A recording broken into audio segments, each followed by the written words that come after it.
Assalamualaikum warahmatullahi wabarakatuh.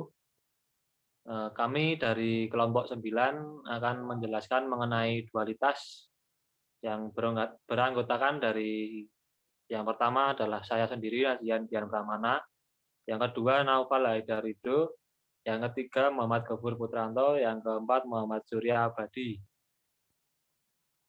Ya, subbabnya ada yang pertama definisi, yang kedua hubungan primal dan dual, yang ketiga interpretasi dualitas pada ekonomi, yang keempat algoritma simplex, yang kelima post optimal analysis. Berikutnya adalah definisi. Konsep dualitas merupakan perkembangan teori program linier. Hal ini sangat diperlukan sebagai dasar interpretasi ekonomis atau persoalan program linier. Dalam sebuah permodelan pemrograman linear, terdapat dua konsep yang saling berlawanan. Konsep tersebut adalah primal dan dual. Bentuk dual adalah kebalikan dari bentuk primal. Dualitas sangat bergantung pada primal atau variabel keputusan. Hubungan primal dan dual. Primal dan dual memiliki hubungan secara simetris dengan beberapa ketentuan. Yang pertama adalah koefisien fungsi tujuan primal menjadi konstanta ruas kanan dual. Yang kedua, konstanta ruas kanan primal menjadi koefisien fungsi tujuan dual. Yang ketiga, semua kolom primal menjadi kendala dual. Yang keempat, semua kendala primal menjadi variabel keputusan dual. Yang kelima, koefisien kendala dari variabel primal menjadi koefisien yang berkorespondensi dengan kendala dual.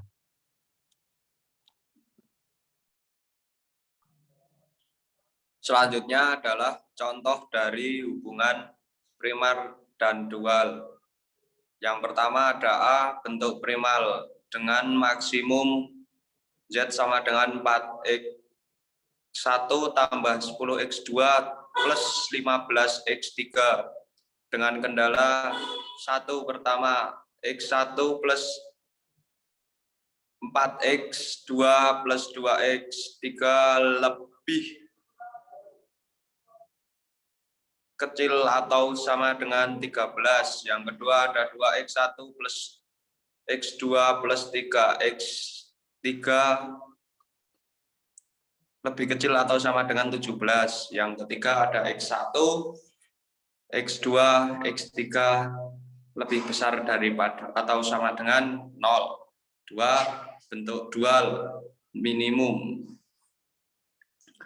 W sama dengan kendala W sama dengan 17Y1 plus 13Y2 itu 1 kendalanya Y1 plus 2Y2 lebih besar atau sama dengan 4. Kedua 4Y1 plus Y2 lebih besar sama dengan 10. 3 ada 2Y1 plus 3Y2 lebih besar atau sama dengan 15. Yang keempat ada Y1, Y2 lebih besar atau sama dengan 0.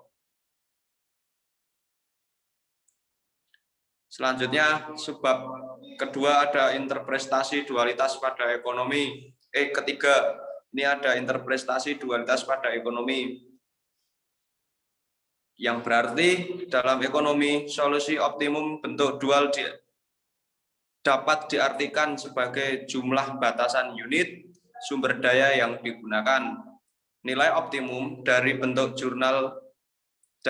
bentuk primal maupun dual adalah sama. Melalui persamaan keduanya dapat diketahui solusi optimum terhadap unit penjualan dalam perusahaan.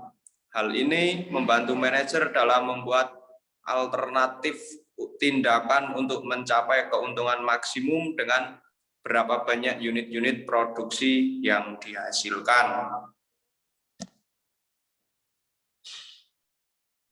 Yang selanjutnya, contohnya adalah suatu perusahaan di bidang pakaian memproduksi kaos oblong dan kaos berkerah dengan memperhitungkan tenaga kerja secara harian. kaos oblong menghasilkan keuntungan 16.000 dan kaos berkerah menghasilkan keuntungan 20.000. Kebutuhan bahan baku untuk memproduksi kaos oblong dan kaos berkerah tersaji di tabel berikut. Bisa dilihat ya rekan-rekan, sumber dayanya dari tenaga kerja, bahan, dan tempat penyimpanan. Terus ada kaos oblong 2 jam, bahannya 1,8 meter, tempat penyimpanannya 2,4 meter persegi. Dan untuk kaos berkerah, tenaga kerjanya adalah 4 jam, bahannya 1,8 meter, tempat penyimpanannya 1,5 meter persegi. Jumlah perharinya menghasilkan tenaga kerja 40 jam, bahannya menghabiskan 21,6 meter, dan tempat penyimpanannya menghasilkan 24 meter persegi. Selanjutnya, apabila perusahaan menginginkan keuntungan yang maksimal, maka ada model yang dapat dibuat. 1. Bentuk primer, maksimum dengan kendala. Bisa dilihat untuk rumus dan jawabannya itu. Dan yang kedua adalah bentuk dual, minimum dengan kendala. Hampir sama dengan bentuk primer maksimum dengan kendala ya. Terus dengan menggunakan aturan program linear, maka dapat diketahui keuntungan maksimal yang dapat diperoleh perusahaan dari penjualan kedua produk tersebut.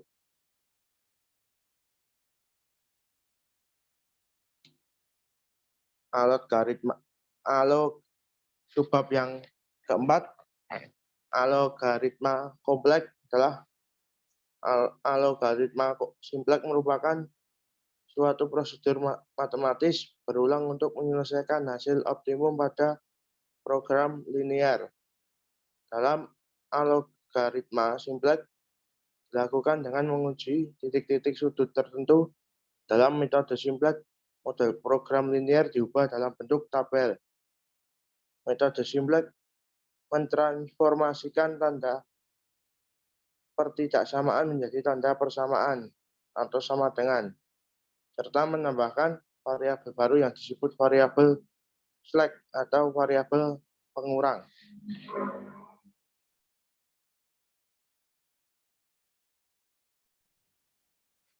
Selanjutnya ini contoh dari perhitungan di atas dapat diambil kesimpulan bahwa ketika X1 sama dengan 10 unit meja dan X2 sama dengan 5 unit kursi, maka jam kerja yang dibutuhkan hanya 20 jam dan menyisakan 20 jam dan S1 sama dengan 10. Kemudian dalam jumlah X1 dan X2 yang sama, maka kayu yang terpakai hanya 55 dan menyisakan 65. S2 sama dengan 65. Sehingga secara umum variabel slack dan algoritma simpleks merupakan sumber daya sisa atau sumber daya yang tidak terpakai.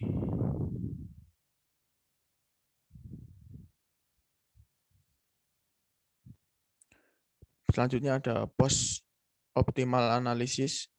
Post optimal analysis merupakan analisis yang dilakukan terhadap solusi optimal untuk mendapatkan informasi tambahan yang berguna.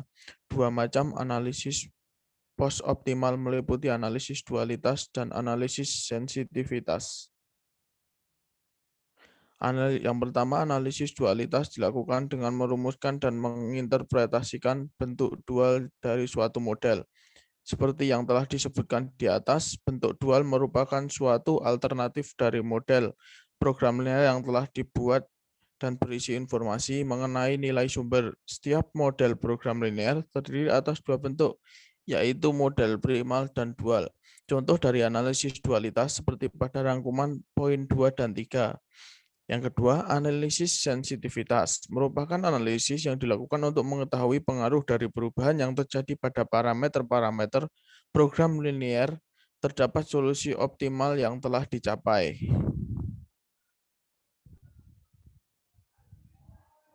Melalui analisis sensitivitas, dapat dievaluasi pengaruh perubahan-perubahan parameter dengan sedikit tambahan perhitungan berdasarkan tabel Simplex optimum.